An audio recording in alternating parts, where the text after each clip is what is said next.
Olá, seja bem-vindo, seja bem-vinda a mais um episódio do Plavoncast. Aqui a gente discute as estratégias para que você possa voar online. Aliás, Plavon é plano de voo online, não é isso mesmo, Fábio? Plavon, plano de voo online. Como você tirar o seu negócio, o seu produto, a sua empresa do Offline offline ou analógico. Digital, né? É o clássico analógico. O analógico, tirar de um ponto A para um ponto de voo. De voo. Aí precisa de plano. Precisa de plano, velho. Muito bom. E tem uma coisa que a gente faz aqui, é ensinar as pessoas como que elas podem, de alguma forma, usando as estratégias, fazer um F2X em 30. Isso é bom demais. F2X em 30, pessoal, é simplesmente dobrar o faturamento do seu negócio a cada 30 dias. Opa, aguinha, vamos lá. É possível dobrar o faturamento de qualquer negócio a cada 30 dias, mas tem que conhecer a estratégia que funciona. Aí que tá o detalhe. Exatamente. Aí tem que ter o plano. Não dá para sair na loucura, senão não funciona. Não tem jeito. Beleza? Você tem que conhecer as leis, que sejam as leis da física, as leis da química, todas as leis, e as leis do homem. E hoje nós vamos falar exatamente sobre lei aqui. Boa, vamos lá. Fica legal assim? Fica total, ué. Pois é. Vamos lá.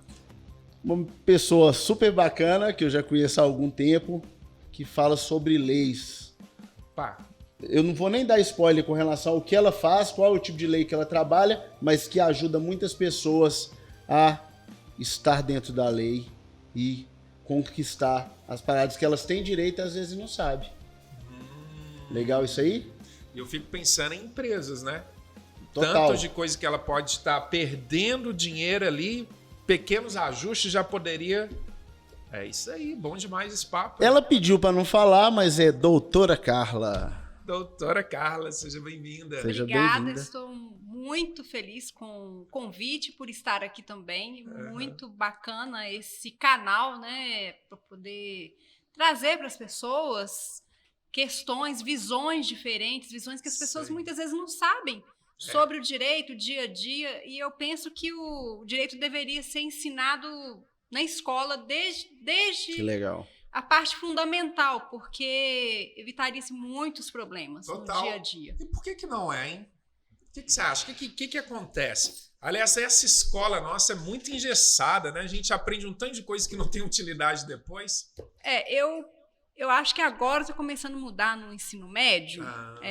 Os adolescentes, né, podem fazer escolhas do que eles querem fazer. Mas a nossa geração e o que está aí, quem está comandando o mundo, que somos nós, né? Ainda isso aí vai mudar, mas vai demorar. Então, esses canais de comunicação, igual vocês estão fazendo, eu estou tendo a oportunidade aqui, é muito importante. A oportunidade é nossa, você sabe, né? A honra é toda nossa. A honra é toda nossa aqui. A gente é que aprende, a gente fala que está ensinando as pessoas aqui alguma coisa, mas a gente está aprendendo. É só inspirar, a gente só quer inspirar mais pessoas. Agora, me conta uma coisa, você falou a questão do ensino médio. Eu me lembro, talvez o Luiz, ele tenha... Que eu sei que na escola que ele estudou, tinha muito essa questão da... como é que falava? Que você podia escolher. Não, né? Eu dei muita sorte. Eu estudei num colégio público aqui de Vila Nova, que é o Geraldo Teixeira da Costa, escola municipal. Que era uma das melhores na época. Era uma das melhores de Belo Horizonte. A escola estadual em Santa Luzia era Geraldo Teixeira da Costa, que eu estudei. Olha só. Coincidência.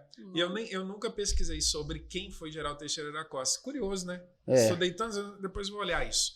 Mas lá tinha, inacreditável, iniciação científica.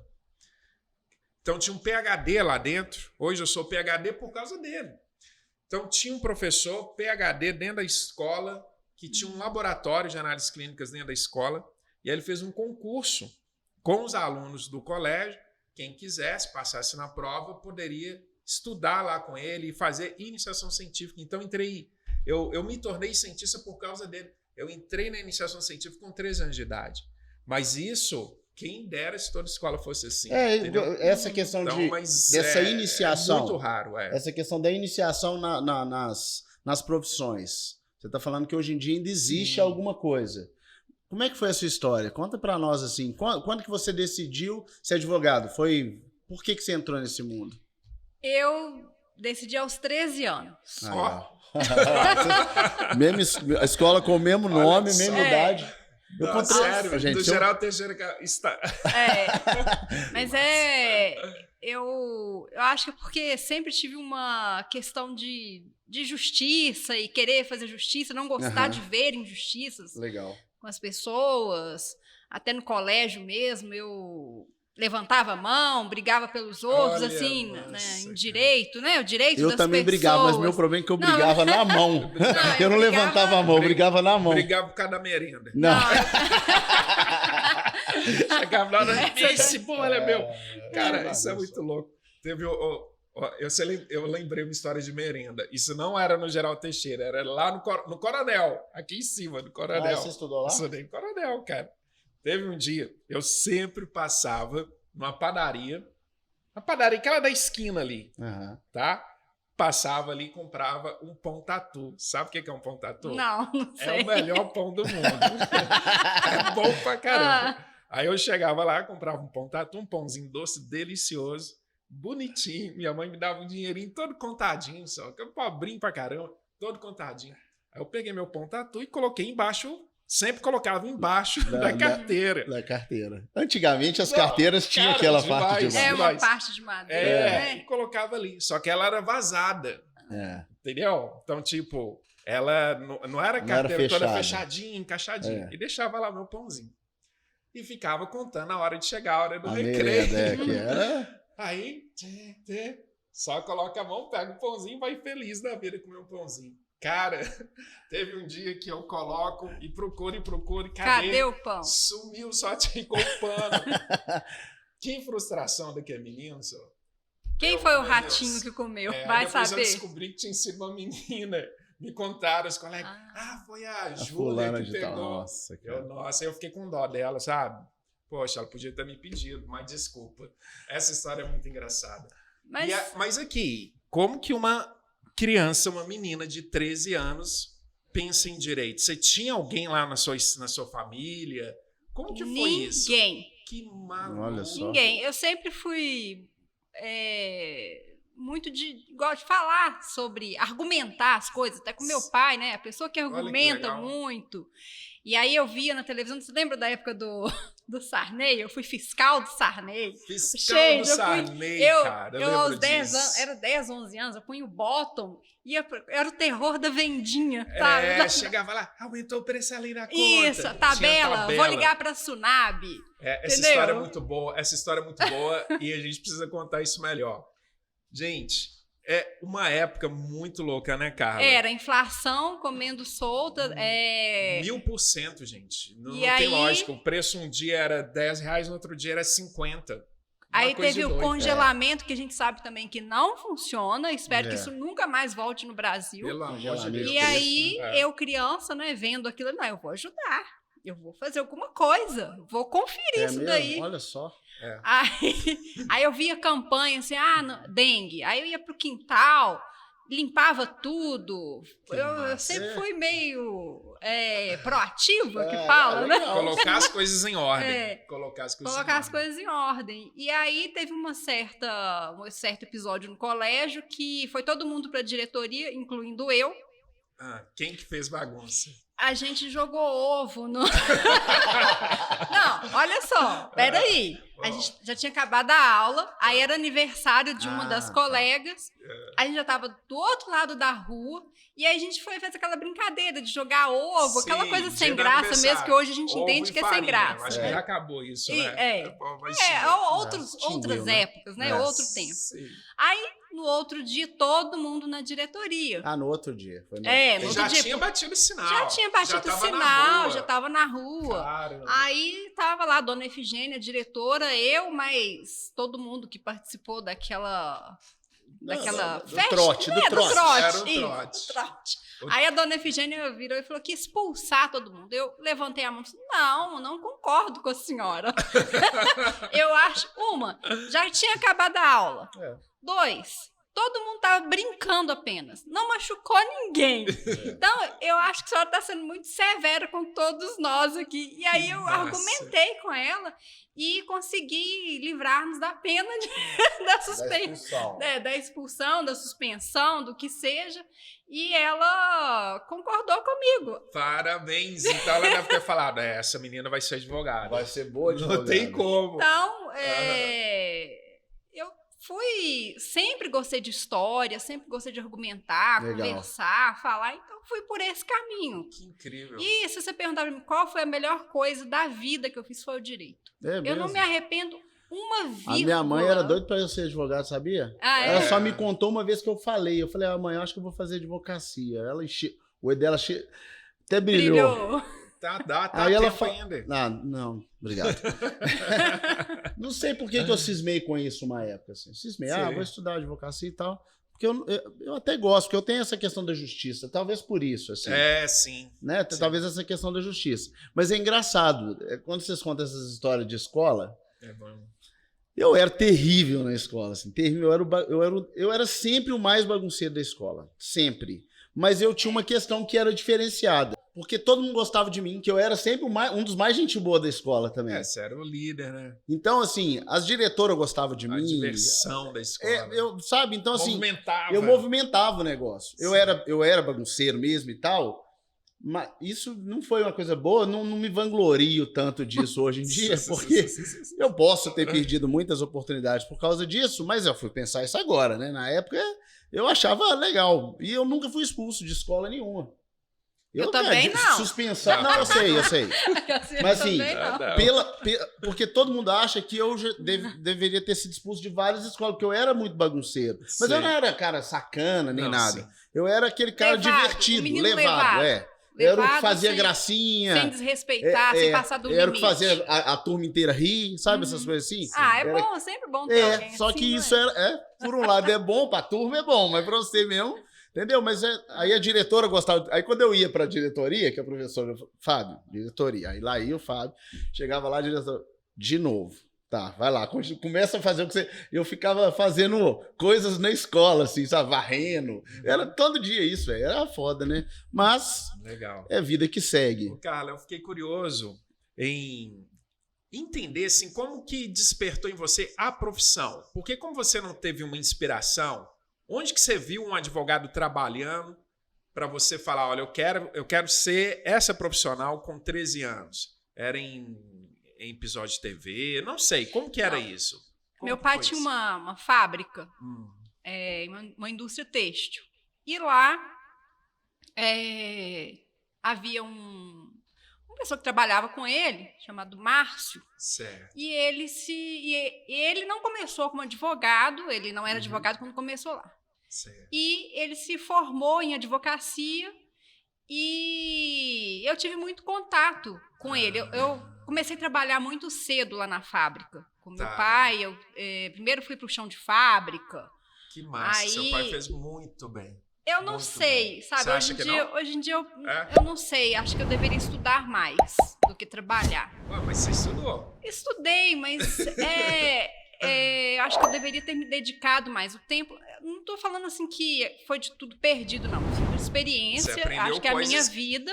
Não posso falar, foi péssimo, horrível, de tudo. Mas eu não aconselho as pessoas começarem a trabalhar muito novo, não, porque... Você lembra qual foi a idade? Que eu comecei a trabalhar? Lá na fábrica? Eu comecei com 13 anos. Com 13. Mas, primeiro, nas férias, eu ia para as férias. Nas férias, eu trabalhava o dia todo. E era uma obrigação mesmo, era uma imposição trabalhar. Não era assim, você tem que trabalhar porque você está querendo trabalhar, não, você vai ter que trabalhar. Então, foi uma imposição. Isso era em Santa Luzia? Em Santa Luzia. Santa Luzia.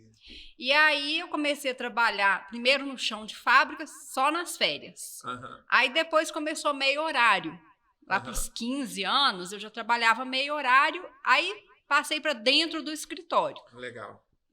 Deixa eu só te cortar rapidão. Eu vou te perguntar uma coisa baseada na minha experiência, e se você teve isso, aí você me conta um pouquinho sobre isso. Você está contando sua história. Mas em algum momento lá, trabalhando na fábrica de seu pai, você pensava assim, eu vou trabalhar aqui. Você tinha isso com você, assim? Eles passavam isso pra você? Tipo assim, essa fábrica um dia vai ser minha, por exemplo. Você pensava isso ou você falava assim, eu não quero isso aqui pra minha vida, desde Na sempre? época eu pensei que eu queria, depois eu pensei, não quero isso não. Quando eu me enveredei para o direito, eu pensei, não quero trabalhar na fábrica, eu não quero... Eu quero trilhar o meu caminho, vamos dizer assim, no direito mesmo. Legal isso aí, porque isso aí é uma coisa que foi ruim na minha vida, sabia? Porque os meus pais são do comércio, né? Foram do comércio a vida toda. E eu comecei a trabalhar muito novo também. Eu fui emancipado, eu até estava contando esses dias aqui, eu fui emancipado com 16 anos, porque com 16 anos eu já tinha uma loja já. 16 anos, gente. É muito sinceramente, novo, né? Você não tem, né? Assim, eu respeito a galera que tem 16 anos, mas a gente não tem cabeça com 16 anos para tocar um negócio. E olha que eu sempre fui prematuro pra caramba, sabe? Eu comecei a trabalhar muito novo, só que isso para mim foi uma das piores coisas, porque eu não tive essa consciência que você teve, de falar assim, isso aqui, né, naquela época. De falar assim, não, eu não quero isso aqui pra minha vida, e eu não queria, tá? E isso acabou me atrapalhando, porque eu pensava nessa questão do desenvolvimento, mas aquilo eu falava assim, isso aqui é minha base segura, né? Era minha muleta aquilo ali, entendeu? Falava, não, eu tô tranquilo. Eu com 16 anos de idade, eu tinha uma loja grande mesmo, era um negócio, não era no meu nome, né? Sim, né? Assim, mas eu trabalho, né? eu trabalhava lá e tal, não sei o quê. Mas eu até não me sentia pertencente, porque, meio rebelde, né? 16 anos de idade, rock and roll tocava, né? Já na época, foi até onde eu conheci o Luiz. Conheceu, sim. Entendeu? Então, assim, era meio rebelde, eu não queria saber muito daquilo, eu queria era tocar, fazer rock e tal, não sei o que, entendeu? Mas isso me atrapalhou muito. E você não, você teve essa percepção, eu não quero isso aqui pra mim, eu quero conquistar minhas coisas. Sim, legal demais. Muito legal. Mas teve essa inspiração dentro do escritório, você teve convívio com um advogado lá dentro. Sim. Legal. E mamãe até fala que eu falava assim, eu quero ser advogado igual o Márcio. Isso. Então, eu vi o crescimento dele ali, né, apesar de ser nova, e tive contato com ele. E ele... O que acontece? Eu entrei na faculdade, lá no quinto período, quinto ou sexto, eu já fiz o meu cartãozinho, coloquei meu nome, estagiária, e já comecei a fazer as petições. E dava para ele assinar, e rachava com ele os honorários. Então eu já tinha os meus clientes. Então legal. Então assim que você passou no vestibular, você continuou no escritório da fábrica. Eu continuei na fábrica até eu me formar. Entendi. No escritório. Então, legal. Não posso dizer que foi ruim, não. Foi bom, porque eu aprendi várias coisas, né? Eu aprendi a lidar com dinheiro, com pessoas, com departamento pessoal, a questão trabalhista. Foi lá que você decidiu? Foi lá... O quê? Que eu decidi o quê? A questão do trabalhista? Gozado, eu não gostava da área trabalhista. Eu tinha meio aquela ideia, né, de ser do patrão, né? Que eu era filha do empresário. Sim, eu então também tinha esse problema. Eu tinha antipatia das leis trabalhistas. Que eu achava um absurdo aquilo. Porque isso é tirar dinheiro do meu pai. Eu achava aquilo um absurdo. Então, só depois que eu fui estudar o direito do trabalho, verificar a evolução daquilo, porque sabe o que acontece? Hoje em dia, as pessoas, como não sofreram o que nossos antepassados sofreram, pois é. A gente chegou com tudo muito pronto hoje em dia, as pessoas chegam com tudo muito pronto. Você chegou hoje, você tem leis, você tem uma estrutura, você tem direitos, deveres, está tudo estruturado. Só que você não entende que está tudo pronto. E lá para trás? Como que eram os nossos ancestrais? Aí quando eu comecei a estudar o direito do trabalho, eu me encantei por aquilo. Porque eu vi que não é uma ferramenta só para o empregado, ela é uma ferramenta de paz social. Porque se você não tem essas regras, era como se fosse no feudalismo, na escravidão. Vale tudo. Valia tudo, vale tudo. Quem tem mais dinheiro e poder é que fala, obedece, né? Sim, e por outro lado, o empregado também, ele poderia se achar no direito de fazer coisas terríveis com o empregador também. Era uma coisa meio selvagem antigamente. Se você olhar, voltar lá para a época da Revolução Industrial, as crianças trabalhavam 14, 15 horas, crianças de 9 anos de idade. Então, os empregados às vezes faziam sabotagem com os patrões também por raiva. Então, vingança, era uma guerra. Caramba. Então, quando se você pega a evolução da história do direito do trabalho, você começa a admirar, entender e respeitar. Falta muito isso no Brasil, para o empresário entender que o direito do trabalho ele pode ser utilizado, se ele for utilizado com seriedade. Eu entendo, uma vez eu fiz um exercício de sentar na cadeira do empresário. Certo. Eu senti toda a dor, raiva, repulsa do direito do trabalho. Porque ele acha que ele está sendo roubado, lesado. Esse direito aí, isso daí é só essa sacanagem que o empregado faz comigo. Sim. Aí eu penso, é uma dor muito grande lidar com o direito do trabalho. Sim. Muito grande. Então, o que eu penso que deve ser feito? Uma questão de conscientização. Peraí, não. Se você pegar aí a regra, a ferramenta, o que falta é o empresário, os pequenos, médios, todos. Eu acho que mais o pequeno e o médio empresário, que eles não têm tanta assessoria quanto o grande empresário, né? As empresas maiores têm departamentos jurídicos, fazem coisa errada também, viu, gente? Não é só porque tem. Mas o curioso é que as grandes, acredito, que o empresário mesmo, o dono, o sócio, ele não está nem aí para isso, né? Ele já pagou o advogado, você se vira aí e resolve o problema para mim. Mas a consciência da importância daquela lei e tudo, possivelmente ele não tem. Não tem isso? Também. Porque, sabe o que eu fico impressionado? Por exemplo, banco de horas. Para mim, é uma coisa que eu não consigo entender por que não consegue utilizar o banco de horas. Você acha que deveria ter? Não, tem o banco de horas, certo. Só que não sabem usar. É uma ferramenta super interessante, importante para o empregador. Então, peraí. Então, o banco de horas é algo legal? É algo legal. É legal? Está previsto em lei? Está previsto na CLT. Olha e depois, só. com a reforma trabalhista, ele até melhorou, porque hoje em dia não precisa nem estar previsto mais na convenção coletiva. Pode ser feito por um acordo individual. Olha isso. Que você trabalha mais. Mas o que tem que saber fazer? Aquele balanço de crédito, débito. Então, para que a pessoa ela tem essa ferramenta? O que ela faz? Ela põe a pessoa para fazer horas extras fora do cartão de ponto, paga por fora. Ela faz uma bagunça porque ela tem. Como ela tem essa barreira, esse pano, assim, que você fica cego com o direito do trabalho, ela não chega perto do direito do trabalho para ver quais são as ferramentas que ela pode utilizar a favor dela e do negócio dela. Vamos explorar isso um pouquinho mais, porque isso me pareceu muito interessante, doutora Carla. Existe, então, uma série de ferramentas dentro da lei trabalhista que ajuda o empresário a economizar recurso, a economizar dinheiro. Sim. E otimizar a equipe dele para o trabalho propriamente dito. Sim. Sem que ele tenha problema lá na frente. Com certeza. Então, vamos lá. Banco de horas, o que mais? Tem mais alguma? Colocar no contrato, eu vejo muito contrato de trabalho faltando cláusulas. Por exemplo, se o empregado descontar, causar algum dano. Certo. Então, a regra trabalhista é se for com dolo ou culpa, aí você pode descontar, mas tem que ter a previsão no contrato de trabalho. Caramba. Então, tem muita cláusula. Dano, nesse caso, seria, por exemplo, quebrou alguma coisa na empresa e tal. Causou alguma avaria, alguma coisa. Isso pode ser colocado no contrato? E tem que ser colocado no contrato de trabalho. Disso. Olha tem isso. que ser.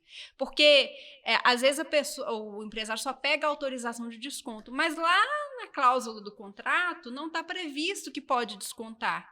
Então, muitas vezes, o empregado entra na justiça pedindo o ressarcimento e aí vai questão de interpretação da jurisprudência. Por que o advogado é importante? E se tivesse no contrato, não teria. Se tivesse no contrato, não teria que ressarcir. Sim. Então, você entende por que a conscientização, se você tirar aquele pano preto, o empresário tirar o pano preto da raiva que ele tem, né, e se aproximar do direito, ele vai abrir os olhos ali para ver que ele pode usar como ferramentas para ele. Ferramenta para gerar mais lucro. Nem é questão do...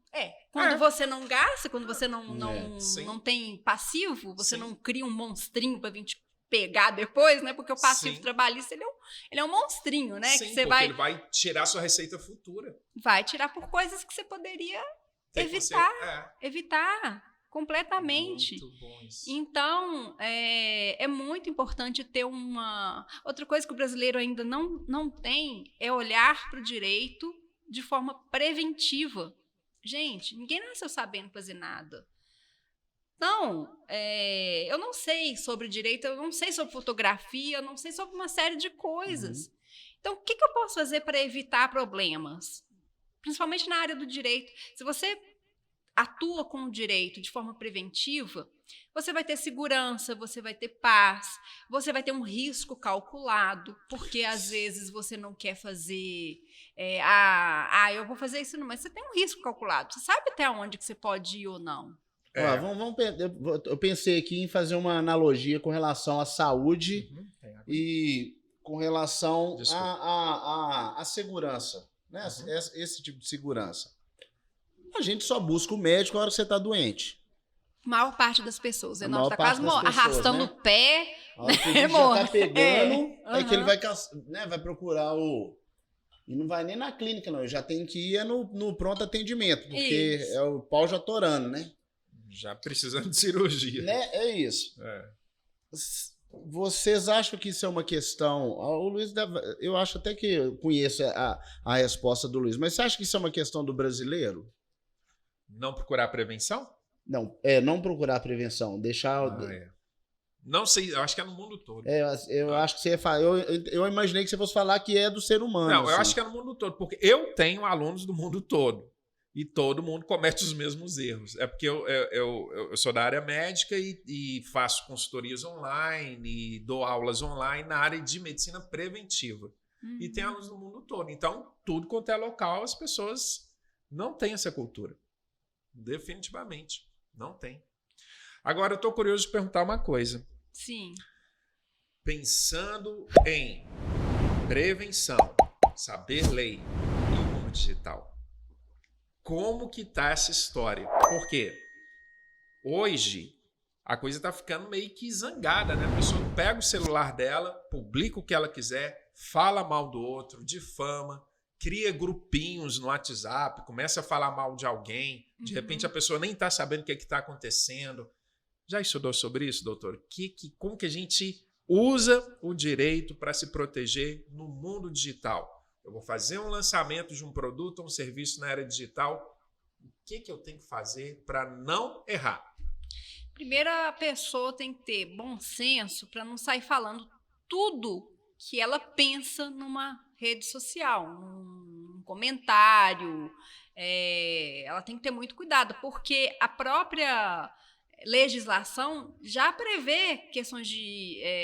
a parte criminal não é minha área, mas tem lá crimes de contra a honra, né? Injúria, difamação. Isso daí, a pessoa não pensa que só porque ela está escrevendo ali que ela não vai ser encontrada, que ela não pode sofrer um processo. Então, a primeira coisa é ter cuidado com o que fala, ter o mesmo cuidado como se estivesse falando pessoalmente. Porque a gente, às vezes, a pessoa se esconde no mundo digital achando que porque não está, né, cara a cara com o outro, então ela pode falar tudo quanto é desaforo. Então, essa é a primeira coisa. Não pode, definitivamente. As leis são as mesmas. As leis são as mesmas. E outra coisa, ter cuidado com imagem das pessoas.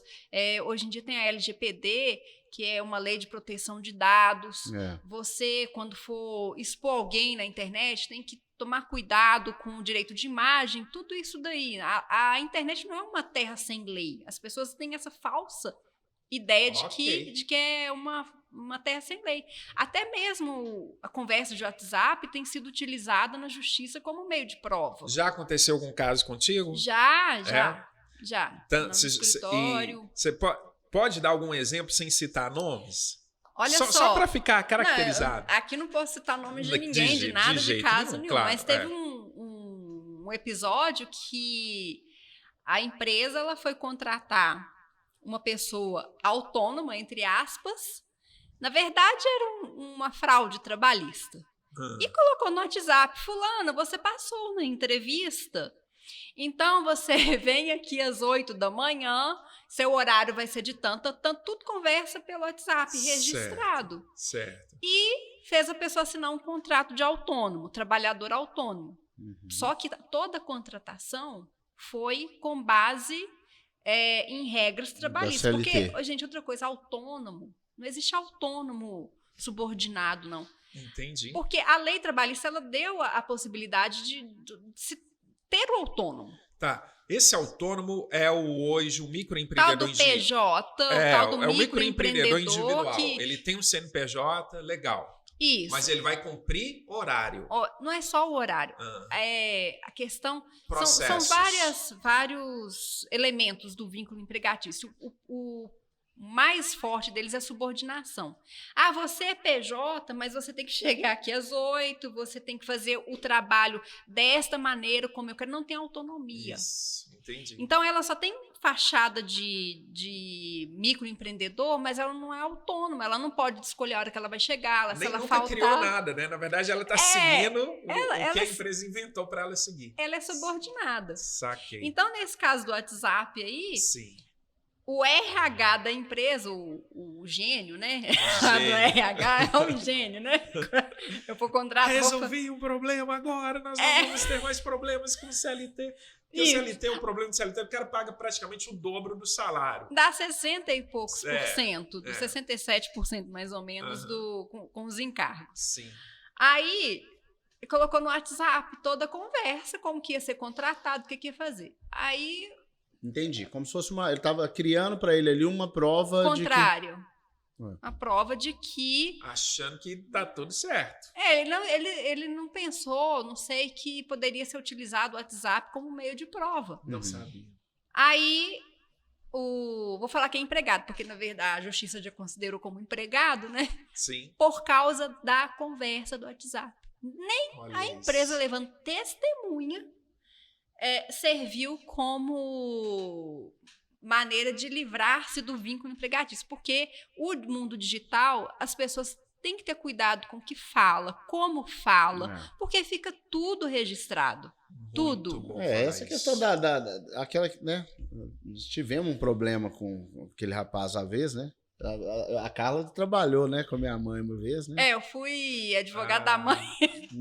E assim, e foi um caso... Era um cara que minha mãe tava ajudando. Isso aqui é foda, né? Minha mãe tava ajudando o cara, tipo assim, mas tinha que pintar o prédio. Certo. Aí ia lá, hoje pinta aqui, vai. Tô precisando. E ele mesmo ligava e falava, não tem nada pra fazer, não. Aí, varre aí hoje aí, que eu te. Né? Aí era isso, assim. O cara fazia isso todo dia, assim, fazia isso durante um tempo, né? Aí ligava, minha mãe, tá. Sei lá, pinta aqui à frente. Hoje limpa o esgoto e tal. O cara entrou com uma lei de direito trabalhista falando que trabalhava todo dia aqui. E minha mãe perdeu. Todo dia, horários. Aí não Acho que a gente fez um acordo, né? Não fez chegou, um acordo, não chegou a ter o mérito da decisão, não. Foi um acordo, né? Acabou chegando num acordo. Ela não perdeu porque não teve uma decisão. Aí, eu achei que... Eu não lembrava. Porque... Mas é isso, assim, pra você ver, qualquer coisa existe o risco também, né, cara? E pra você ver que esse cara, assim, minha mãe ajudar, né? É uma questão a questão de ajudar... É difícil, né? Você não pode ajudar... Você pode ajudar as pessoas com cautela. Tomando todos os cuidados, perguntando, olha, eu vou ajudar a pessoa aqui, mas se você fizer errado, você vai ter problema. Uma pessoa que vai trabalhar ali fazendo uma prestação de serviço, pega um contrato, pega os dados dela, põe tudo certo para não ter problema depois. Um outro risco também que eu descobri, desculpa te cortar, você vai... Por exemplo, se você contrata uma pessoa para pintar a sua casa, um cara da rua, e esse cara cair lá de cima lá e ter um problema de saúde lá, quebrar a perna e tal, ter que ficar parado, você provavelmente, eu sei que vai ter que pagar, não é? Não tem um negócio assim? Se você... Um acidente de trabalho... Sem a pessoa ter sido contratada? Não sei. E aí, doutora? Sem ele ter sido contratado, ele foi um prestador de serviço mesmo. Né? Vai depender da questão de culpa, como é que é o acidente. Não é uma coisa assim automática, não. Eu achava que... Eu já ouvi falar, assim. Quem me falava isso era muito pessoal que trabalhava com lei de direito de... Lei de direito, não. Era o pessoal do ambiente, né? Quem que era? Tô tentando lembrar. O Márcio. Márcio, queremos você aqui. Que fazia essa questão de alvará, né? Essas questões de licenciamento. Então, tinha todo um processo que eles falavam assim. Você vai pintar um prédio. Seu prédio, lá onde você mora, por exemplo. Você contrata lá uma equipe... que às vezes não é terceirizado, mas às vezes nem Mas se o cara machucou lá, o condomínio tem que pagar. O condomínio provavelmente... Não necessariamente, porque você não é o dono da obra. Se você tem uma OJ, numa orientação jurisprudencial, que fala que se você é o dono da obra, você contrata só como terceirizado, uma empresa terceirizada para fazer uma obra na sua casa. Você não tem responsabilidade trabalhista em relação àquele empregado, porque mas você é uma empresa, né? Você contratou uma empresa, um empreiteiro, sim. você... aí sim. Né, mas você está dizendo, tipo, recrutar as pessoas. Recrutar as pessoas para fazer, assim, Fábio, você tá sem trabalhar aí, cara, vem cá e pinta aqui minha casa para mim e tal. O cara não cria uma um trabalhista, vínculo. não. Né? Não, no trabalhista, não. Ele pode, porque tem responsabilidade civil, que aí você vai discutir na justiça comum, indenização por danos. Eu posso estar falando besteira aqui. Outra nuance do direito, né? Não ser um trabalhista. Foi muito massa você ter falado isso, porque eu ia explorar justamente agora como que o seu escritório pode ajudar outros empresários. Tem algum tipo de serviço que a pessoa pagaria ali uma assinatura mensal para ela poder te consultar, independente do que... Como preventivo mesmo? Ou não? Tem. O advogado, ele trabalha na parte preventiva. Sim. Aí chama advocacia de partido, né? O empresário, o cliente paga um valor por mês. Eu não posso fazer muita propaganda aqui, senão a OAB, eu tenho tem as questões... Tem, né? A OAB é complicado. Mas assim, qualquer escritório, eu não vou falar do meu especificamente, mas qualquer escritório, qualquer advogado, ele pode, né, estar apto a prestar o serviço de forma preventiva. Sim. O que precisa ser feito é a pessoa pensar assim, eu não estou gastando, eu estou investindo em paz. Primeira coisa, é nível de conscientização. Porque quando a pessoa às vezes te procura e fala assim, olha, é X, nossa, meu Deus. Mas ela tem que começar a pensar que ela está pagando para ter paz. Sim. É aquela questão preventiva mesmo. Exato. Então, todo advogado ele tem a habilidade para poder ser ali o farol, né? Mas a gente pode contar isso? A gente pode mostrar para as pessoas do ponto de vista educativo. Aí eu estou pensando agora já em ordem de classe aí, tá? Para você não cometer, para que os advogados não cometam nenhum desvio ético. Vamos lá. Eu posso contar para a sociedade, para as pessoas, olha, você pagando uma assinatura mensal, você vai economizar tanto lá na frente, porque você vai ter que contratar um advogado em cima da hora, e isso vai te custar 5 vezes mais caro, 2 vezes mais caro do que se você tivesse pagado mensal.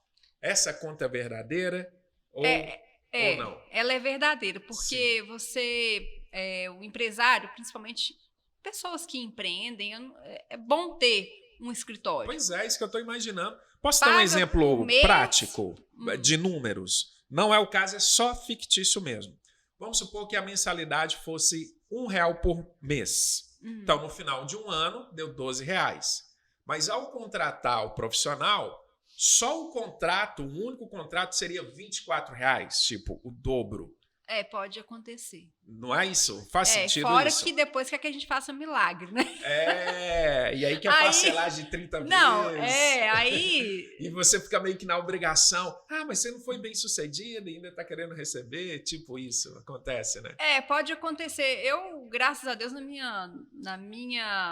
20 História. anos aí, eu 20 anos. eu não passei esses apertos, assim, não, e a gente tem que ter tido sucesso. A gente esqueceu de contar isso. Que dia que você decidiu abrir um consultório, então? O escritório? O seu escritório, Você estava lá na fábrica? Isso. Beleza. Formei, aí fui trabalhar num escritório. Nossa, ganhando mal, meu Deus do céu. No início, não pagava nenhum. Isso foi em 1998. Olha Nossa isso. Senhora. 98. Não existia nem internet. Não, tinha que ir lá no tribunal tinha tribunal Tudo de alçada, tinha que ir lá pegar papel. Microfilmagem para ver jurisprudência. Meu Deus. Não tinha internet ainda, tava começando, sabe? Era aquela internet de escada. Já tinha doideira. Aí tinha que ir lá no tribunal, ir em cima de livro, tinha aquelas enciclopédias enormes jurídicas para poder fazer pesquisa de jurisprudência. Então, eu comecei... Isso aí foi quanto tempo? Aí eu comecei a trabalhar em 98. Já fui para esse escritório lá, advocacia de massa, fazer cobrança. E aí depois fui para um outro. Você ficou até quando? De 98 até... Aí eu me casei, depois mudei de escritório, eu morei fora também do Brasil. Você morou onde? Morei no Canadá, nos Estados Unidos. Que massa. E chegou a trabalhar lá? Trabalhei. Gente, como advogada? Não, como advogada não, como assistente jurídico. Assistente jurídico. Lá eu comecei como faxineira mesmo. Sim, muito bom, muito bom. Comecei como faxineira, aí entrei num curso, fiz um curso de paralegal, que é assistente jurídico, lá na Universidade da Geórgia. Certo. E fui trabalhar numa loja de produtos brasileiros. Não, antes disso, eu conheci um advogado, eu fui ser intérprete dos brasileiros que se metiam em confusão, de problemas lá, e eu ia na corte. Para poder ser intérprete, então, trabalhei com esse advogado E no Canadá, era francês ou inglês? Canadá eu fiquei pouco tempo, fiquei só 6 meses. 6 meses. Mas ainda consegui trabalhar um mês no escritório lá, não entendia nada direito, meu Deus. Mas então você é fluente em inglês. Sim, depois de um tempo eu tornei fluente. Eu consegui entender, gente, quando eu morei no Canadá, foi uma coisa muito interessante. Na época eu estava casada e o rapaz do negócio de água bateu lá na porta. Meu marido, na época, eu estava trabalhando. Como assim negócio de água? O que é isso? Tipo a Copasa de lá. Companhia de água. Bateu lá na porta da casa. Para fazer leitura. Aí ele começou a falar... Eu conseguia entender, mas não conseguia falar. Travava. Aí, o máximo que eu falei com ele assim, é que você me desculpa, mas eu não falo inglês, não. Eu tô entendendo tudo que você falou, mas não consigo falar. Não conseguia me comunicar com ele. I don't talk, sorry. I'm sorry, I don't speak. Não, I don't speak English. I'm sorry, my husband. Não sei. Ele deve estar pensando, essa mulher louca, ela tá falando tudo comigo em inglês, tá falando que não fala inglês. Mas, assim, desenvolver uma conversa maior, eu não conseguia. Aí eu saí do Canadá, vim aqui pro Brasil. Meu marido, na época, foi para Atlanta. E aí eu fui para lá. Já sabia que eu ia ser faxineira. Falei, pronto, vou para lá, porque se chegar num lugar, que eu não tinha dinheiro para pagar curso de pós-graduação, eu não fui iludida, não. Falei, eu vou... Aí fazer o que tem que vou fazer para fazer. O que tem para fazer. Mas isso é massa, porque, olha, quando você era criança, a educação que você teve já te habilitou para isso. Então não tinha frescura, né? Não, nunca tive frescura. Porque você sempre foi chão de fábrica e pá. Então, viu como que foi legal? Foi bom nisso daí, né? Em casa a gente foi criado para fazer o que tiver que ser feito. Ser bem em qualquer lugar do mundo. Nossa. Eu me viro em qualquer lugar do mundo. Que legal isso, cara. Legal.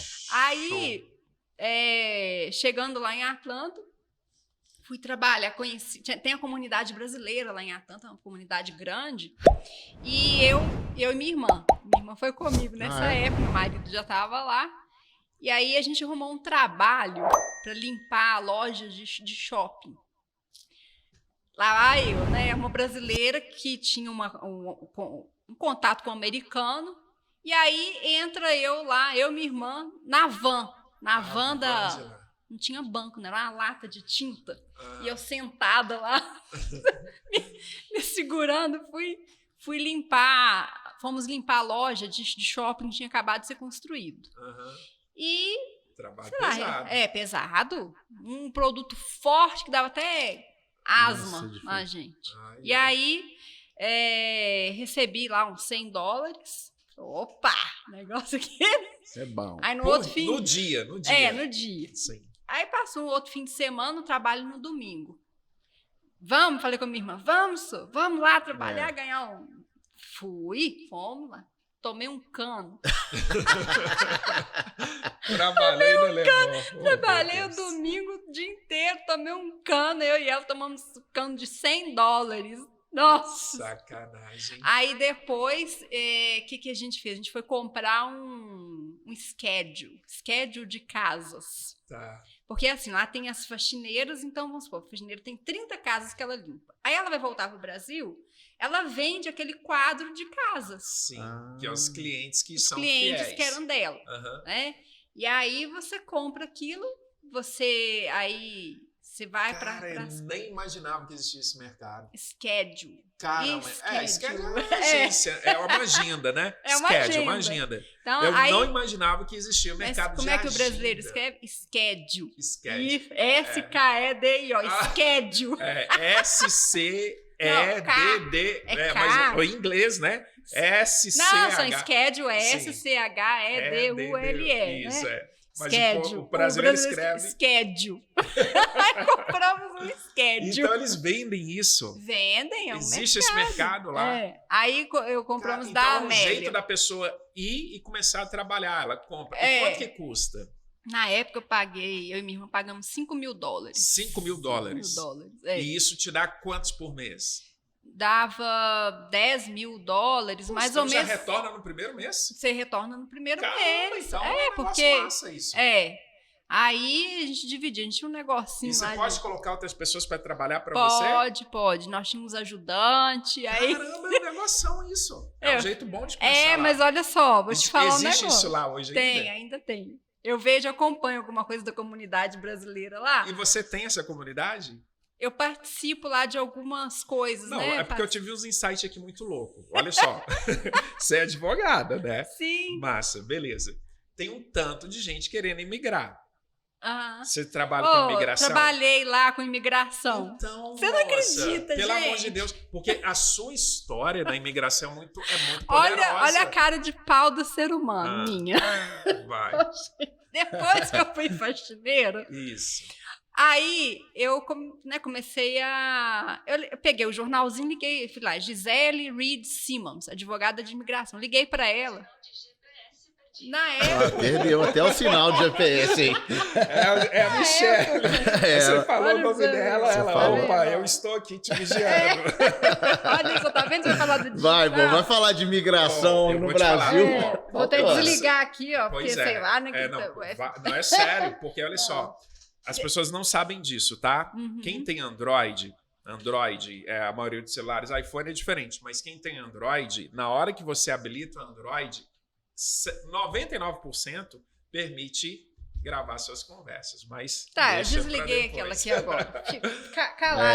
Caladinho. Aí, depois que eu fui faxineira, contar a história, né? Você ligou para advogada de imigração. Eu olhei no jornalzinho, aí liguei para ela, falei assim: ô Gisele, você não me conhece, não?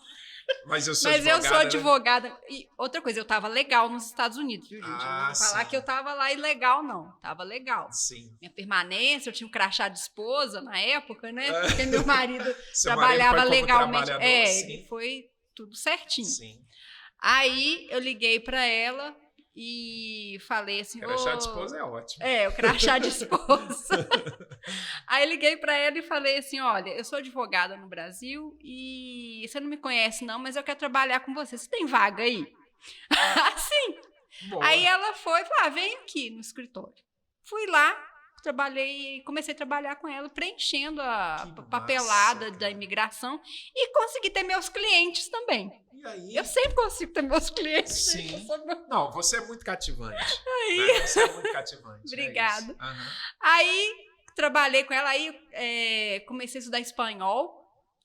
Então eu atendi a comunidade hispana lá no escritório dela, preenchendo os formulários todos de imigração. E aí eu comecei a ter meus clientes de imigração, os brasileiros. Eu Sim. fazia todo o processo de imigração, mandava pelo correio lá para o USCIS, né?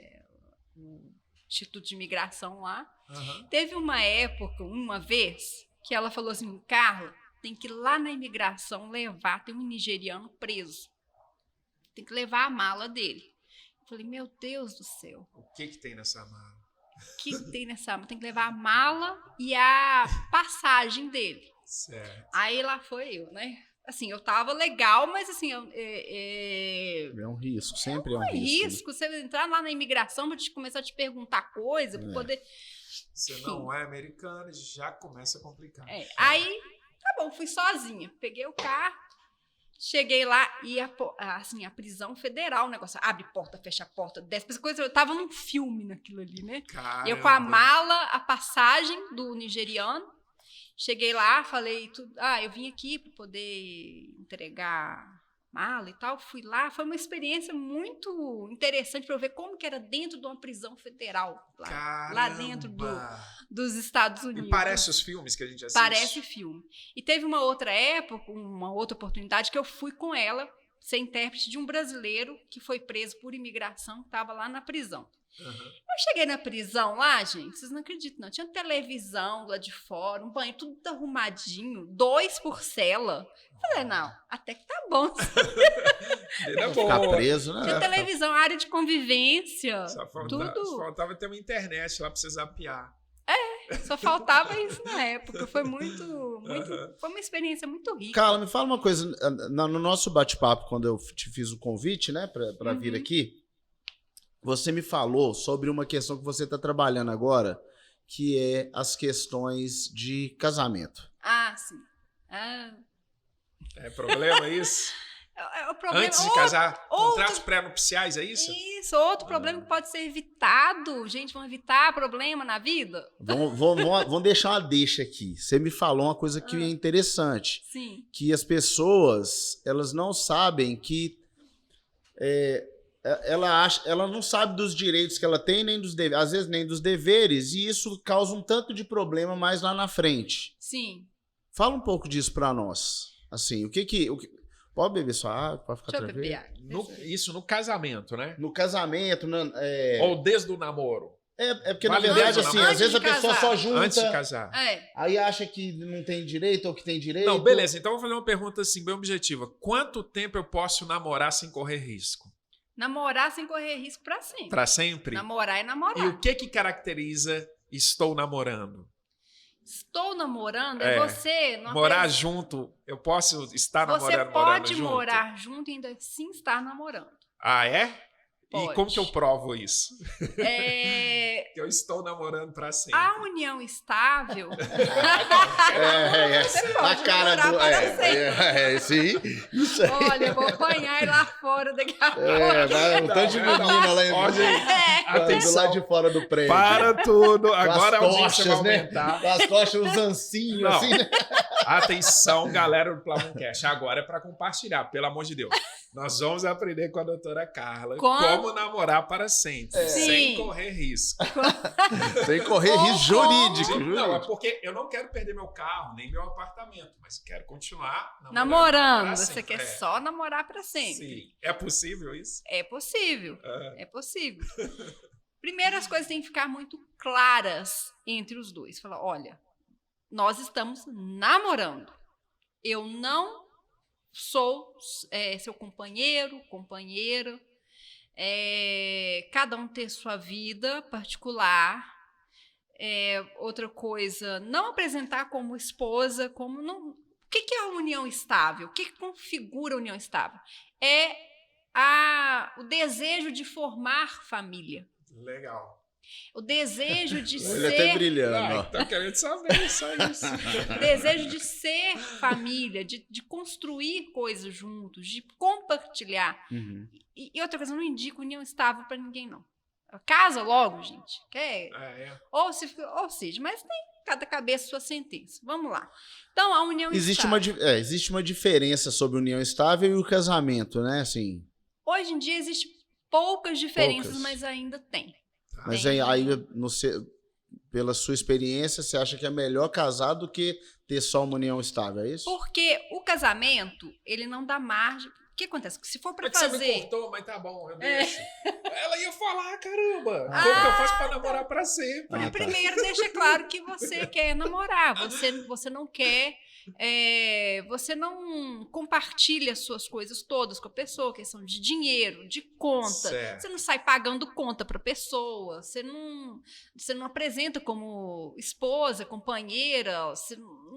Entendi. Você deixa claro para a sociedade. Ela é minha namorada. Ela é minha Todo namorada. local que você for, você fala, ela é minha namorada. Ela é minha namorada. Aí alguém um dia vai falar, nossa, mas vocês estão namorando há muito tempo, né? Tô namorando há 30 20 anos. anos. Ser pra sempre. Sim, porque eu não Entendi. quero compartilhar minha vida Entendi.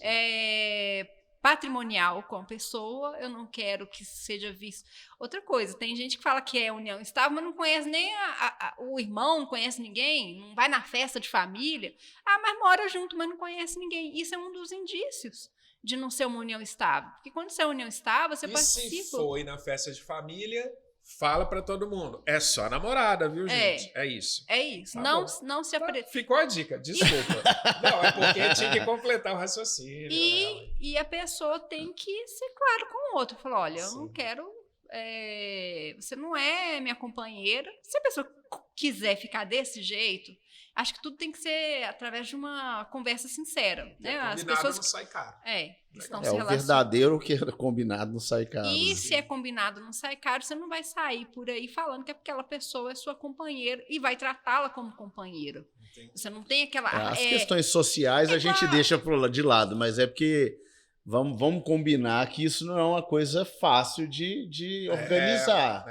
Mas é só deixar claro. Hein? Sim, eu entendo, né? Bom. Mas assim, não tô falando nem que é o lado da mulher, o lado do homem, que Não, existem é a tudo vontade dos dois do casal, lados. é o relacionamento. Não é a questão de ser, né, a mulher ou o cara ou um casal, mas um casal porque um casal homo, hétero, isso não importa nada. Assim, eu tô falando que é sempre essas questões, sempre vai ter essa dificuldade. Aí quando você coloca dificuldade, aí você coloca as questões da cultura. Né? Então o cara fala, pô, se vocês estão morando junto, como é que vocês não têm uma união estável? Se isso não é uma união estável, entendeu? Uhum. O meu pai, né, agora já não está entre nós mais, né? Tá lá no outro lado, do outro lado. No outro.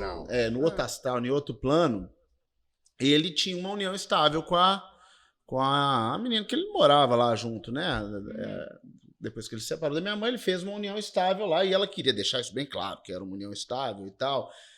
Mas só que, por exemplo, quando ele faleceu, quem foi fazer lá no cartório foi eu, lá os trâmites legais, né, do óbito e tal, e não tinha documento nenhum dela, e naquela loucura, eu lá no Rio de Janeiro, meu pai estava morando no Rio de Janeiro, no interior do Rio, mas eu fui lá e os documentos que eu tinha, entreguei, me devolveu o óbito, e não tinha o tal do união estável lá no óbito. Você não constou. Não E tinha. agora?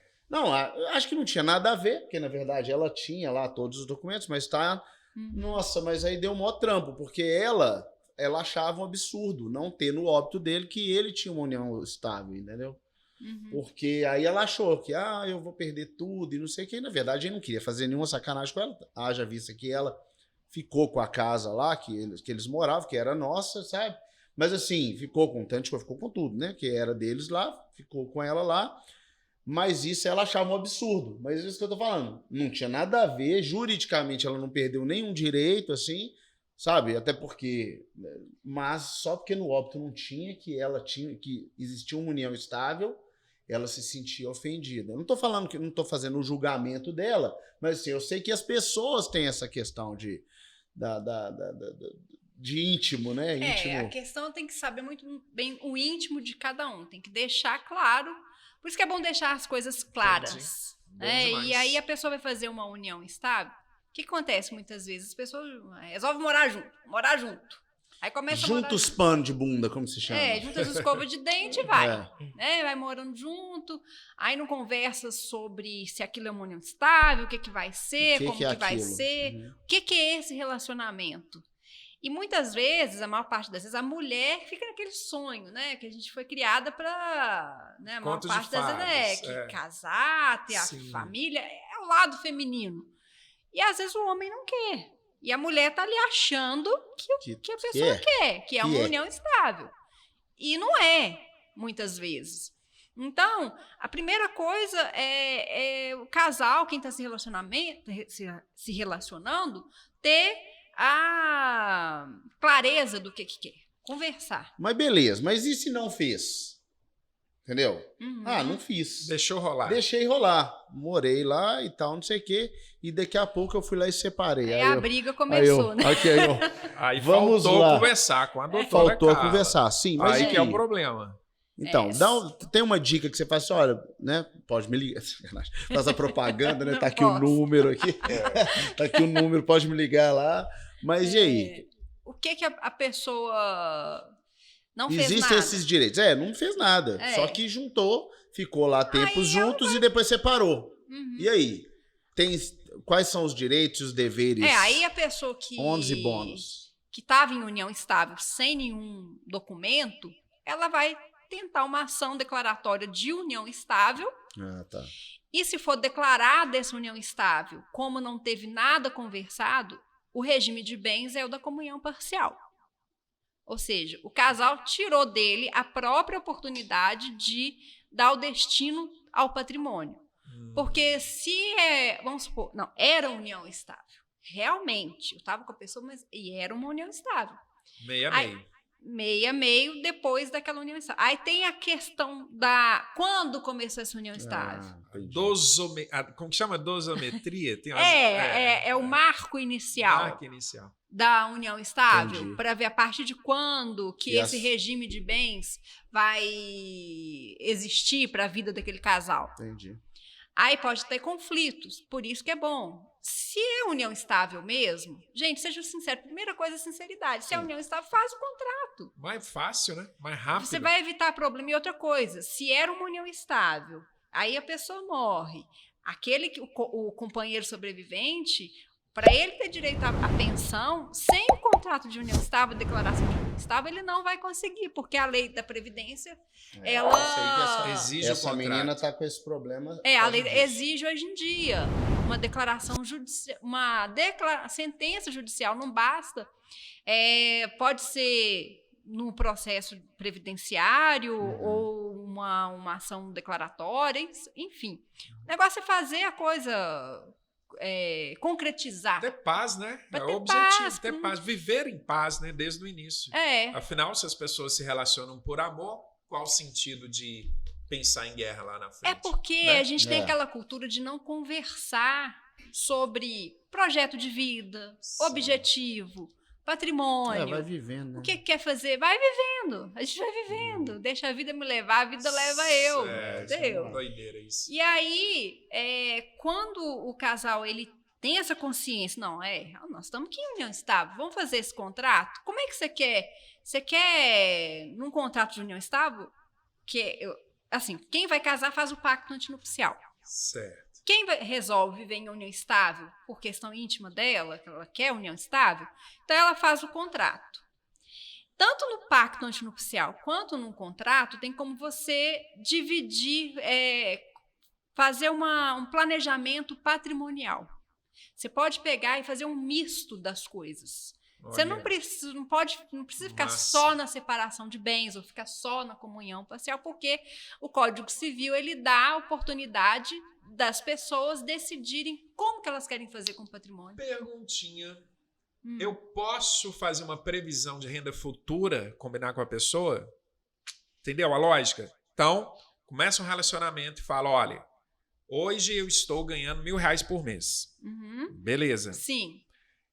Se daqui para frente, qualquer valor acima desse R$1.000, o casal não tem direito a ele. Por exemplo, Olha, é um combinado, tá? Esses R$1.000 é para a vida do casal. Então a gente vai usar esses R$1.000 para a vida do casal. Mas se eu abrir um negócio e esse negócio der 20, 30, 40, 50 mil reais, esse dinheiro pertence ao meu negócio e a mim, e não ao casal. Pode. Isso pode? Pode. Legal. Pode fazer, porque é a liberdade que o Código Civil dá da pessoa destinar o patrimônio. Por isso que é legal o pacto antinupcial, por isso que é legal conversar, porque senão cai tudo no caldeirão, a pessoa fica tudo ali. Isso traz passo para a pessoa empreender, crescer, criar coisas. E até para quem não está empreendendo, porque não é só o bônus e os ônus e as dívidas, a metade também das dívidas. O povo esquece disso, O povo esquece, na hora de separar, não, você tem um carro, você tem isso, você tem a casa. E as dívidas da filha, empresa? Eu tenho um empréstimo ali que eu estou devendo, a metade também, as dívidas da empresa. Aí você Rachid, é 50-50. 50-50 aqui também. Então, e hoje em dia, como o casal, né, os dois trabalham hoje em dia e os dois têm geralmente rendimento, cada um com seu rendimento, é bom sentar e fazer. Olha, igual você falou, nós vamos destinar... Honestidade, é porque é honestidade intelectual, né? O Luiz fala muito disso aqui. É honestidade intelectual, a pessoa é ser honesta às vezes até consigo mesmo, sabe? Eu tenho essa impressão, assim, de falar, olha, peraí, vamos colocar as cartas na mesa aqui e vamos organizar tudo. As pessoas têm dificuldade de fazer isso, eu acho. Não precisa ser num primeiro encontro, mas claro. quando terceiro, né? Já tá na hora. No terceiro encontro já entrega um papel pra... olha aqui, ó, vamos fazer um checklist aqui. E detalhe, se fez uma selfie, direito de imagem, né? Vamos fazer um contratinho de direito de imagem aqui. Exatamente. Então dá para poder fazer essa divisão. As dívidas ficam só com você. Carla, deixa eu te perguntar. Você faz... eu sei da sua competência, né, como advogada, mas você usa alguma coisa na internet para se divulgar, para trabalhar o seu trabalho, assim? Você tem algum... Eu tenho meu Instagram. Qual que é? Fala para nós. Gonçalves de Souza. Aqui. Gonçalves de Souza ADV. Tem o Instagram, tem o site. Então é o nome do escritório, Gonçalves de Souza. É o meu. Eu trabalho associada em um escritório.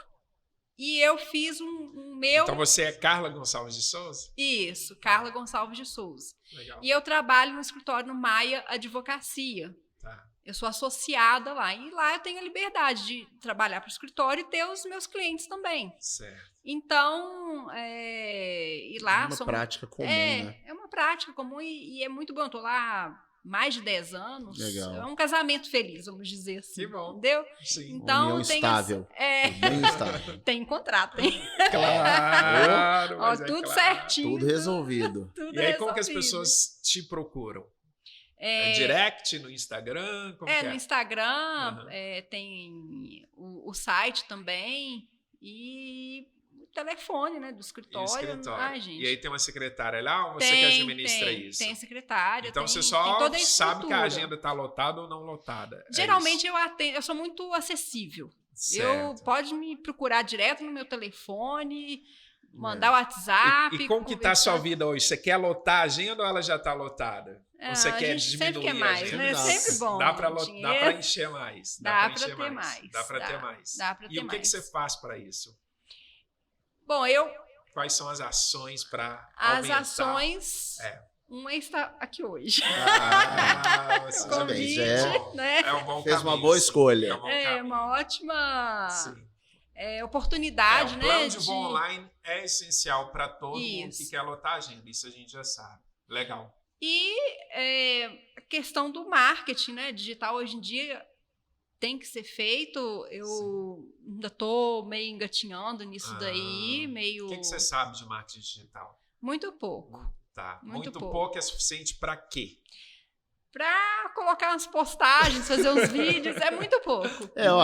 Eu sei que isso soa como constrangedor, não vou nem falar que porque eu teria que estar dentro da sua cabeça para saber se você está constrangida por causa disso. Não, mas assim, soa como constrangedor porque as pessoas, elas se sentem, quando a gente pergunta sobre essa questão do o que você faz e tal, muitas pessoas se retraem, falam, não, eu tenho o meu Instagram. Não, eu não sei mesmo. Porque é isso, assim, isso não é um erro, não, é porque é uma coisa nova, para 90%, 100%, 99% das pessoas, é uma novidade trabalhar isso, que existem formas de você trabalhar o marketing digital sem precisar parar de fazer o que você faz, do que você é boa. E outra coisa, a OAB, ela engessa um pouco o advogado, sabe? Ela melhorou. Mas você pode educar as pessoas, não pode? Posso. Dar aula de direito na internet? Posso fazer um curso. Tanto de coisa? Posso. A vontade que eu tenho mesmo é de fazer um curso, sabe? Não, fazer a gente queria te dar isso de presente, pode? Oba! É sério, agora. Pode ser? Pode ser. Vamos pro quadro branco, Fábio? Então é o seguinte, doutora Carla, olha só que legal que é isso aqui. Pensa comigo num gráfico, onde nós temos aqui, olha. Aqui nós temos pessoas, tá? Interessadas num determinado assunto. Sei. Legal? E aqui a gente tem temas, assuntos diferentes. Então vamos falar de direito, ok? Leis. Sei. Algumas pessoas vão falar desse tema, outras desse, outros desse, e assim vai. É infinito aqui, ok? E aqui está o leque do direito é... Nossa. Infinito. E aqui está o número de pessoas interessadas num determinado tema. Legal? Que tipo de gráfico que eu vou obter aqui? O que você acha? Assim? Meu Deus. Não. Não? Assim? Tem muita gente interessada nesse tema e pouca gente interessada nesse? Assim? O interesse é igual, independente do tema? Na verdade, acho que isso é igual a montanha-russa, vai. Ou aleatório, assim? Acho que tem de tudo. Sim. Ou seja, vai dar, no final do dia, vai dar um platô aqui, vai ter uma estabilidade. Ora, alguém que tá... Ou aqui, você acha que é isso, né? A gente fez isso. A gente não. O pessoal do marketing, né? Estudou isso seriamente e cientificamente. Surpresa. Toda vez que você discorre a respeito de qualquer tema e coloca uma audiência para ouvir falar daquele tema, sempre você obtém uma curva desse jeito. Sempre. É impressionante. Que é uma gaussiana, que é uma curva normal. Legal? Isso significa o seguinte... Eu tô meio boiando que tá. Não, você entende o que é uma curva normal? Uma curva normal é essa aqui, ó. Tem poucas pessoas falando disso daqui. Pouquíssimas pessoas falando desse tema ali, aqui. E um tanto falando aqui. tanto falando a mesma coisa. Sim. Entendi. Esse tanto falando a mesma coisa é o tema do dia. É o que sai na televisão, é o que saiu no Trend Topics. É os Trend Topics do Twitter. Exatamente. Isso daqui é o mainstream. Mainstream. É o mainstream. Aqui faltou um N. É o mainstream, que é a mídia convencional. É o que está todo mundo falando. Tá na boca do povo. Tá na boca do povo. Vamos dizer É o assim. Papa do Will Smith lá no virou... Isso. Que foi uma encenação, na verdade, né? Provavelmente. Eu acho que foi uma encenação. Não tem lógica o negócio. O cara sabia que ia ganhar o Oscar, pô. O povo lá da direção, hein? Você entende a lógica do negócio? Mas vai. Depois a gente pensa nisso. O fato é o seguinte. Essa turma aqui do meio, quando você decide falar o assunto do meio, tá todo mundo falando. Aí você pensa assim, mas é isso mesmo, Luiz. Se tá todo mundo falando, eu vou falar mais que as pessoas vão me seguir. Mas não é só a audiência que é alta. Os contadores de histórias também são muitos.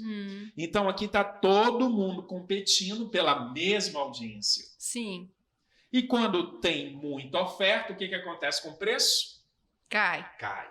Uhum. Legal? Legal. Então, eu vou te ensinar uma estratégia para você sair do mainstream e aumentar o valor da sua consulta lá no seu escritório. Uhum.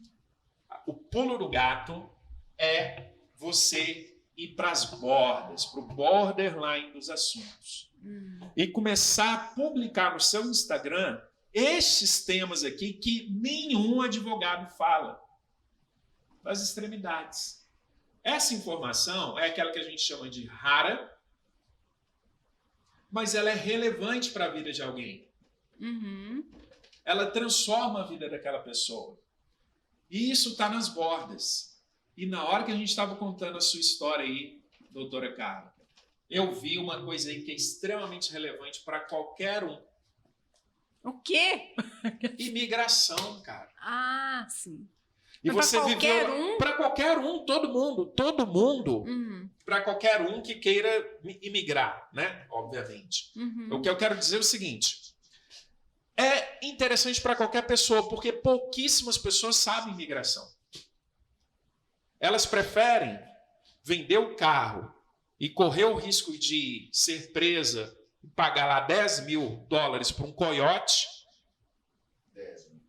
do que pagar $5.000 para um advogado fazer tudo certinho.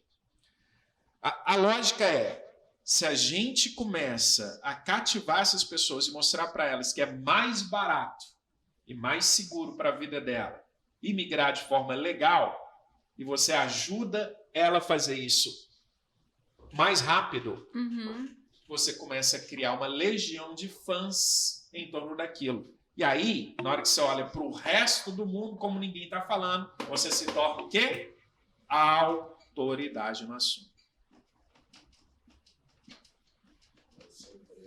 Aí, na hora que você vira autoridade, o que vai acontecer com esse gráfico? Olha a beleza. Agora, eu vou tirar pessoas daqui e vou colocar dinheiro. E agora nós estamos falando de um tema raro e relevante que só a doutora Carla fala. Legal? Sabe o que acontece com essa curva aqui? Ela não é mais uma curva normal. Agora ela é isso aqui, ó. Olha que beleza.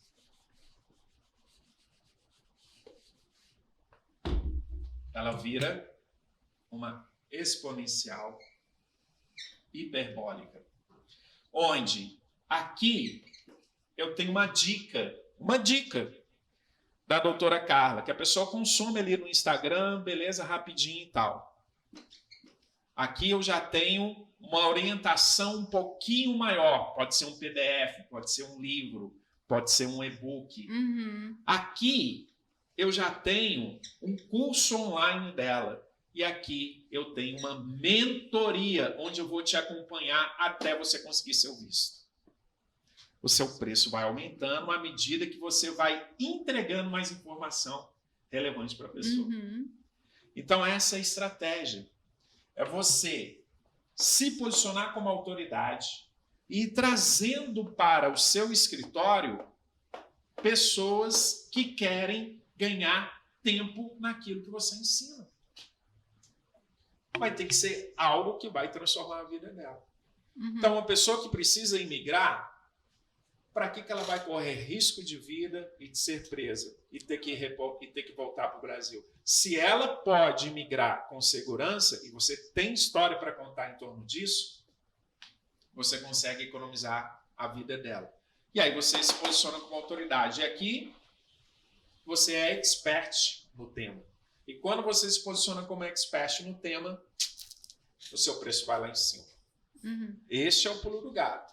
Agora, se você escolhe falar o que todos os advogados falam, eu trabalho na área de família, eu trabalho na área previdenciária, eu trabalho na área de trabalho, né, para as empresas e assim por diante, contratos e tudo mais, isso é o que todo advogado fala. Agora, eu te ajudo a tirar o seu visto e se tornar um profissional nos Estados Unidos, em Canadá, em 90 dias, em 180. Aí o que é? Eu não sei, tá? Em em 1 ano, eu não sei o tempo, mas o fato é, eu consigo fazer isso por você. Aí você, caramba, essa é a doutora que eu estava procurando. E isso vai fazer o seu Instagram também crescer e as pessoas vão te procurar mais por isso. Eu lançaria esse curso contigo. Um curso de ajudar as pessoas a se tornarem legal nos Estados Unidos. Ou no Canadá, onde você tem experiência com imigração. Eu tenho mesmo. Pois é. Você vê, um advogado que eu trabalhei com ele, ele comprou uma casa lá em Florianópolis e o estrangeiro que compra um imóvel no Brasil, ele pode se tornar residente permanente no Brasil. Eu não sabia disso. Olha para você ver, com 30 segundos você já transformou a minha vida. E eu com dinheiro parado aqui, por que eu não fiz isso ainda? Entendeu? Essa que é a lógica. Esse é o estrangeiro que compra. Ele comprou uma casa lá em Florianópolis e eu fiz o processo de visto dele aqui no Brasil. Eu sabia fazer isso? Não. Em meia hora eu aprendi. Eu fui atrás.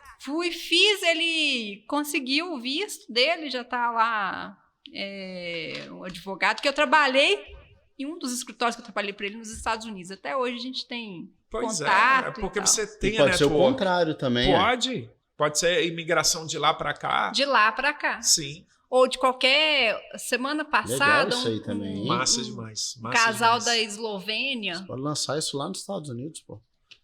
Ou americano. Em qualquer lugar do país, né? Não, ainda ela é fluente em inglês, cara. Então você pode fazer o seu lançamento em inglês. Ganhar em dólar. Meu Deus do céu. E ganhar em dólar. Esse corretor... Caramba. Ué, nossa senhora. Tá louco. Esse corretor que vendeu a casa por esse... meu amigo, né? Vou dizer que hoje em dia ele é meu amigo. Ele é meu ex-patrão lá, mas... Sim. Ele, semana passada, me ligou e falou, Carla, tem um casal de eslovenos querendo imigrar aqui no Brasil para comprar uma casa. Aí passou o contato, né? Vamos ver se eu faço o processo de visto para eles de residente permanente. 1 milhão, o estrangeiro que comprar a casa aqui no sudeste,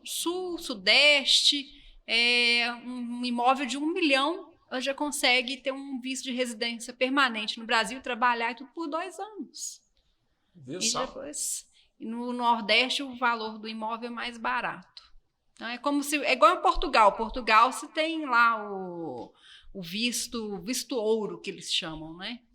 E aqui, agora acho que eu vi para Lisboa, que não está podendo mais, porque o povo brasileiro está mudando tudo para Lisboa. Aí agora quer mudar para Portugal, vai para o interior. Entendi. Então, tem essa possibilidade no Brasil também. O estrangeiro comprar um imóvel aqui. A sua história é emocionante, maravilhosa. Muito legal. E se você conectar esse ponto aí da sua história com o mundo, muita gente vai te ver como autoridade nisso, viu? Porque você tem caso, você já fez case, você viveu, você fez imigração, você mesmo se... Então, tem muita coisa linda para fazer aí. Pense nisso. Eu vou pensar nisso agora... Assim, para a parte do Brasil mesmo, que eu vejo assim, as dificuldades, né? Embora você tenha falado do oceano, que tem muita gente que fala, mas essa questão, né, da prevenção ali, do pacto antinupcial, acho que isso tem que ser muito explorado. É legal também. Porque as pessoas, elas têm esse hábito, né, de discutir como que vai fazer esse planejamento matrimonial do patrimônio. Sim. Porque, olha só, se você faz isso antes do casamento, se separa, você vai pegar o pacto ali antinupcial, você não vai ter briga. Já não era para ter, porque o regime de bens é o que determina como que vai ser a questão patrimonial. Sim. Mas com o pacto antinupcial ou o contrato de união estável, ali onde as partes, o casal, ele distribui como ele quer que faça aquilo ali, já vai evitar a briga. Muito massa, muito massa. Nossa, e pouquíssimas pessoas fazem isso. Porque não tem o hábito de conversar sobre o dinheiro antes do casamento. É um tabu, uma coisa que parece que você está de olho na questão do outro, sabe? É uma coisa cultural muito enraizada no brasileiro, de não falar sobre dinheiro. Segundo, que acha que nunca vai separar. Casamento é coisa maravilhosa. Maravilhoso. Mas, no meio do caminho, pode ser que Dê problema. dê problemas. Sim. E o outro é que não conhece a ferramenta. É. Não tem esse conhecimento. Isso aí é legal também. Você pode também se tornar uma autoridade nisso. Uhum. Né? Uma espécie aí de patrimônio blindado antes do casamento, coisas assim, sabe? Sim. E criar essa cultura. Essa, se eu me Como- perguntar assim, qual que me dá uma Mais vontade de fazer. vontade de fazer? É essa, porque... A lógica é a mesma, tá? Porque ela lógica é a tá mesma. nas bordas, não tá? Não- Com certeza. Poucas pessoas Com certeza. falam Ó, mas sobre vamos fazer o isso. seguinte. Com certeza. Vamos fazer o seguinte. Primeiro eu quero agradecer você por você ter vindo aqui. Foi uma honra de verdade conhecer a sua história. Te conhecia, né, superficialmente, e agora conheci um pouquinho da sua história. Achei, pelo menos eu achei fantástico. Gostei Obrigada. demais da sua história. Obrigada. E esse assunto que a gente está tratando aqui agora sobre negócios, Aí fica nós só vamos pra deixar nós. um pouquinho para Sim, depois nós das vamos câmeras, conversar. as câmeras desligadas. Viu, Ah. pessoal? Isso aqui vai virar um assunto de adulto. Vamos deixar o assunto de adulto agora para a gente conversar um pouquinho nos Eu bastidores. vou falar igual a quem quiser brigar comigo, que vai brigar sozinho. Eu sou mulher de business. É isso aí, é Então, isso que aí. tá na Jojo É, Todinho que business, falou É isso, isso né? aí. Nós vamos Muito conversar bom. aqui depois. Quero agradecer demais quem tá aqui, agradecer você por ter vindo, quem tá aqui com a gente. Lembrar o pessoal de deixar um like se gosta desse assunto, se inscrever isso no aí. canal e mandar para outras pessoas aí. Agradecer a todo mundo que tá aí. Obrigado, Carlos, de Eu verdade. que tá? agradeço. Agradeço Obrigado, doutor. muito o convite, uma oportunidade muito boa. Espero que esse nosso assunto aqui inspire as pessoas a É a isso. procurarem, sempre. né, um É isso advogado aí. de confiança para poder se prevenir. É muito, E vamos colocar muito esses projetos. gratificante. Isso aí, vamos colocar esses projetos para rodar. Obrigado. Obrigada. Obrigado. Demais. Valeu, pessoal. Até logo.